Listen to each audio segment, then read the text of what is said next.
Hello. Today I would like to talk about a social media presence and just being online in general. In today's world, it's a necessity. If you really want your business, your startup to grow, to be found by people, to interact with customers, you have to have an online presence. Now that can take many forms though, and it depends a lot on what your startup is doing. There's Twitter, Facebook, those are a lot more of the common ones. Of course you'll want your own website, and I'll show you what I'm doing to make my own website in a few minutes.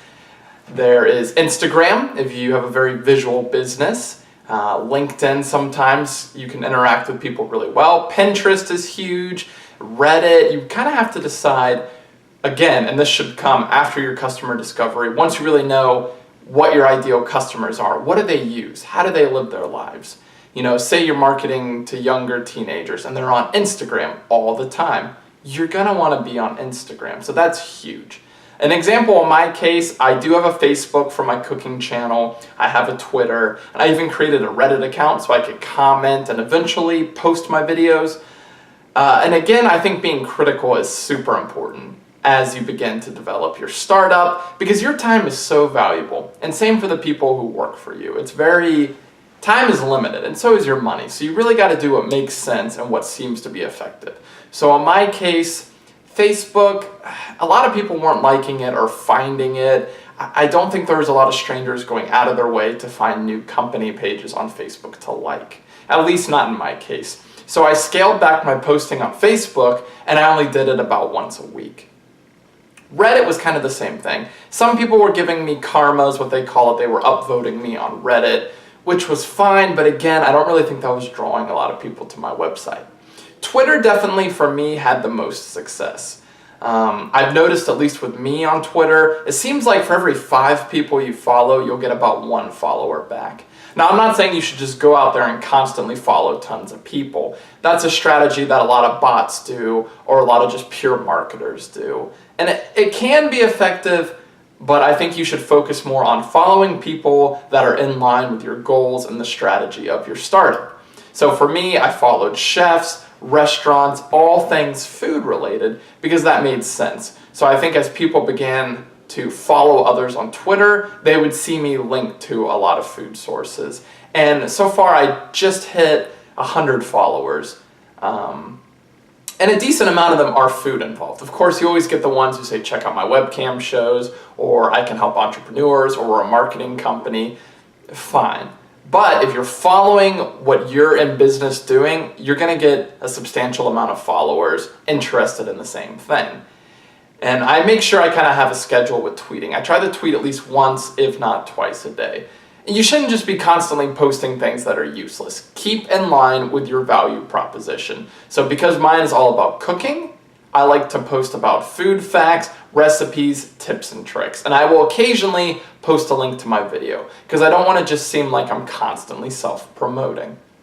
Now, in terms of having a website, unless your company, your startup, has someone who's good at programming, you're going to have some difficulties with that if you don't know HTML. But luckily, nowadays, there are so many useful apps, so many useful website builders that have tools that allow you to build a website super easily.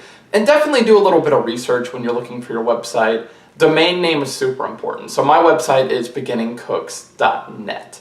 Usually .com is one of the first things people think of. Beginningcooks.com was taken, but .net was available. And in terms of SEO, which is search engine optimization, there's not a big difference between .net and .com. So from that perspective, I'm all right.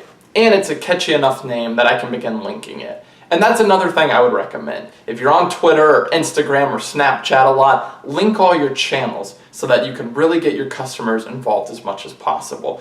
And it's okay to use the same post on multiple ones. Sometimes if I post something to Twitter, I'll post the same thing on Facebook because there's not always the same followers on both platforms. And sometimes the message is so important, you want to get it out on every social media avenue possible.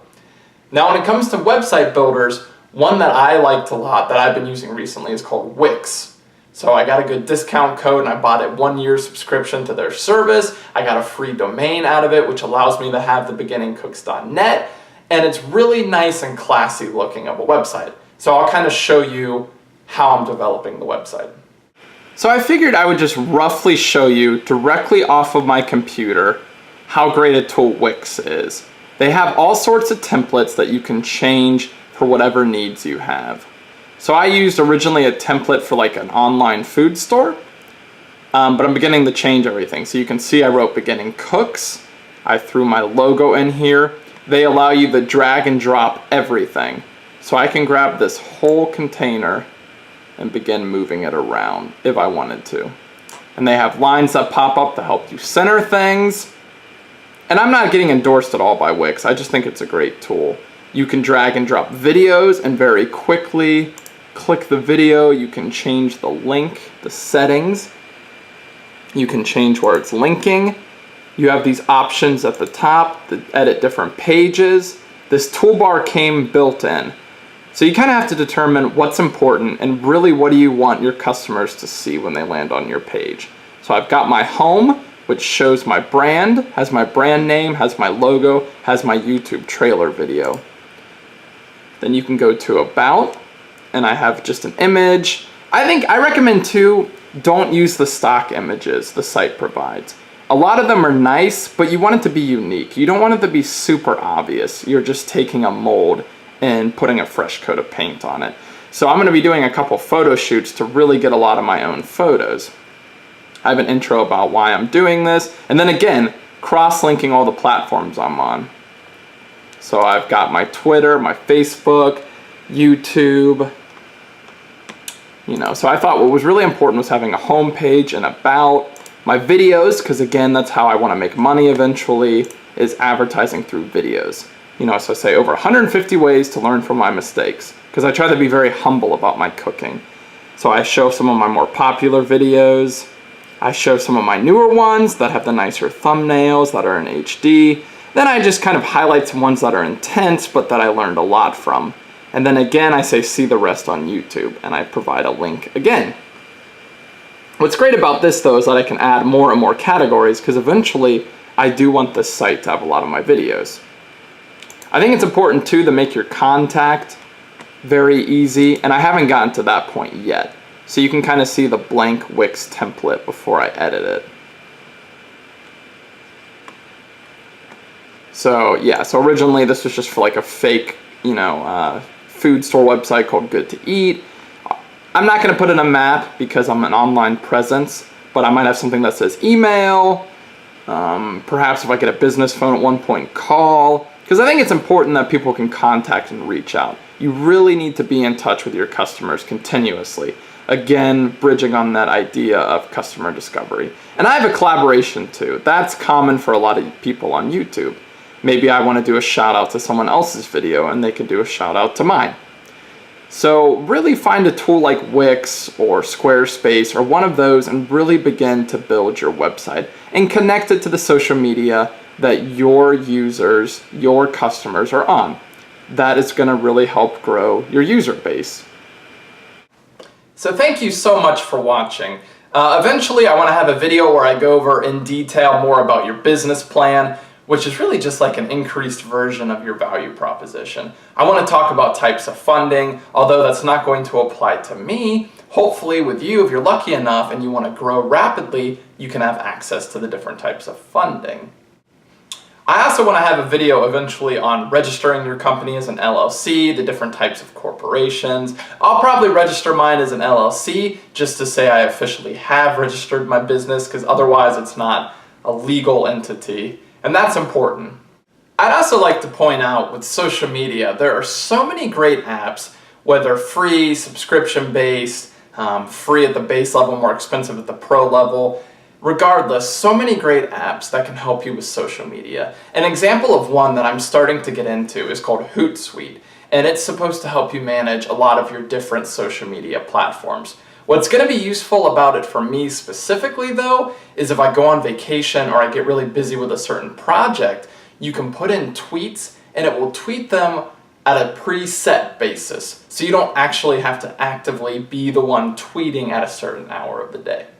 And also, when it comes to things like tweets, and user interaction and things like that, there's a lot of research that's been done. And again, it varies based on your customer. That's why customer discovery matters so much. But for example, if the type of people you're going after get off work at 6 p.m. and a lot of them check their phones briefly, you'll want to tweet or take a photo on Instagram. You'll want to do that right at 6 p.m. or Snapchat, whatever it is. You really want to interact with your customers at a time when they're going to be looking. If all your customers, 90% of them, are asleep at 2 in the morning, don't send out tweets at 2 in the morning. And yes, a lot of it is common sense, but by using a lot of these apps and doing a bit of the research, you can really maximize the user experience. You can really get the most bang for your buck and really get a return on your time and financial investments.